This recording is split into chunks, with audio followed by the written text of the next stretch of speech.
रुक करते हैं एंटरटेनमेंट की खबरों की जानिब। अदाकार इमरान अब्बास सुकून की तलाश में निकल पड़े। अदाकार ने इंस्टाग्राम पर चंद खूबसूरत मनाजिर की तस्वीर भी शेयर की हैं। इस पोस्ट में अदाकार ने कुदरती मनाजिर के साथ अपनी तस्वीर शेयर करते हुए लिखा, शहरी जिंदगी की हलचल से दूर असल सुकून की तलाश में कुदरत के करीब पहुँच गया हूँ।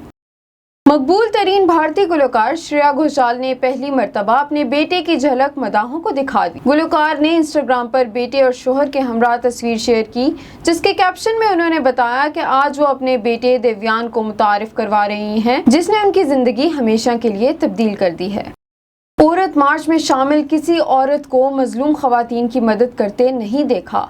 हाल ही में दिए गए इंटरव्यू के दौरान जवेरिया सऊद ने कहा कि बैनर्स दिखाने और नारे लगाने से मसाइल हल नहीं होते। अगर आप वाकई मजलूम खवातीन की मदद करना चाहते हैं तो मुजालिम को बंद करें, मसाइल का पुरअमन हल तलाश करें, क्योंकि ये मार्च में जितनी भी खवातीन शामिल हैं वो खवातीन तालीम याफ्ता हैं।